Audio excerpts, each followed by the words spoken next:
Sa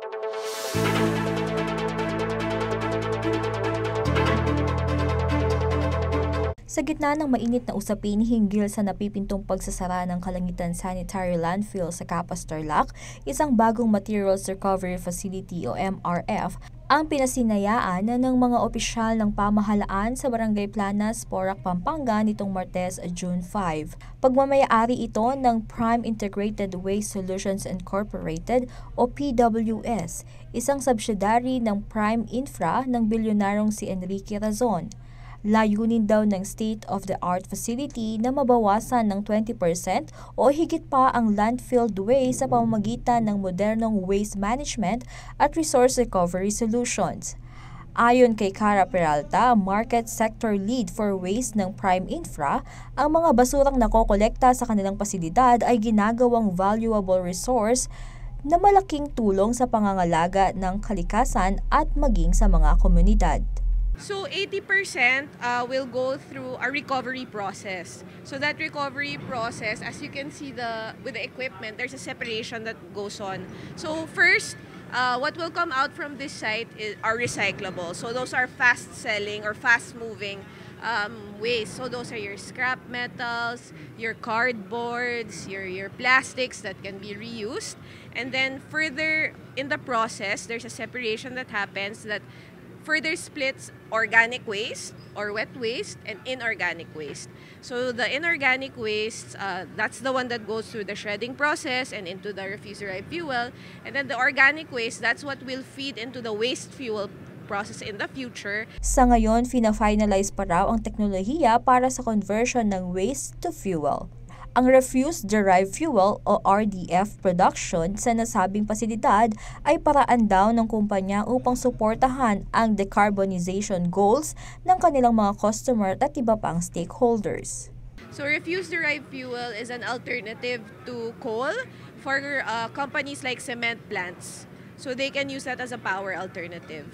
In the future, we have a sister company or a joint venture with Waste Fuel Global, an American company that does conversion of waste into different alternative fuels. So examples of those fuels are methanol or shipping fuels, waste oil that can be used in industrial processes, and in the future, we can also even explore things like sustainable aviation fuel. New age of waste management nga raw ang ginawa ng PWS ayon kay Environment Secretary Tony Yulo Loizaga.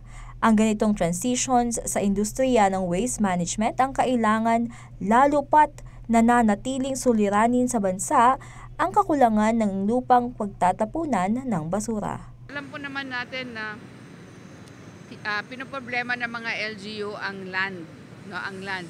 So napakadami na pong landfill na hindi po manage ng masyado. So ang importante po, we have this kind of investment at scale na pwede pong tumanggap ng multiple LGUs, multiple sources, at pwede pong i-sort at magamit po yung plastic in the recycling, magamit din po ang nabubulok into producing a new kind of fuel. Dagdag pa ng kalihim, malaking halaga ang nawawala sa ekonomiya ng bansa dahil sa hindi tamang pagre-recycle ng mga basura, partikular na ang mga plastic. Sa isang study ng World Bank, ang nawawala sa ekonomiya ng Pilipinas every year because we do not recycle plastic is $800 to $900 million na nawawala sa ekonomiya natin.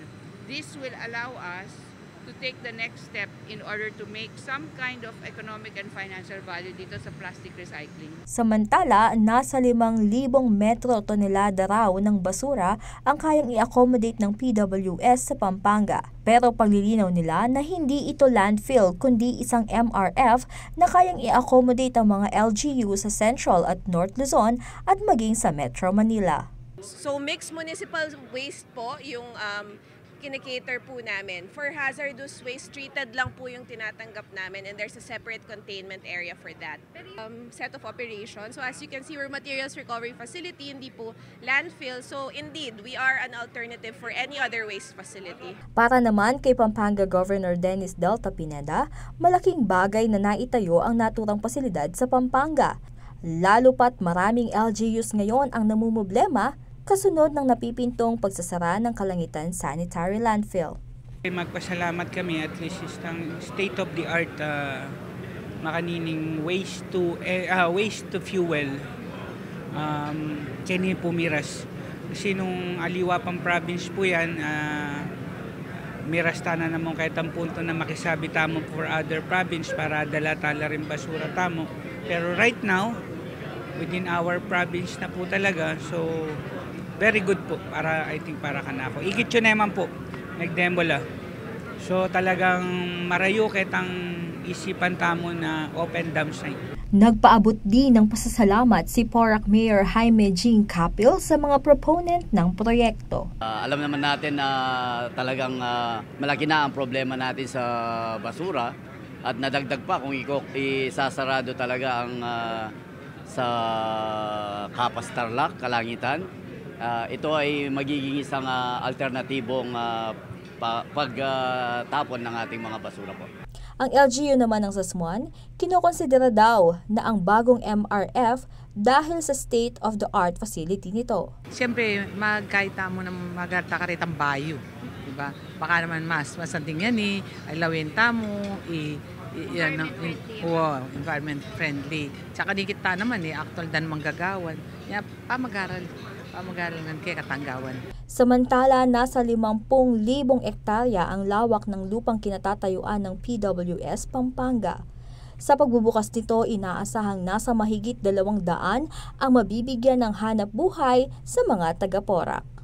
Kasama si Jennifer Salenga, ako si Danica Gino, CLTV 36 News.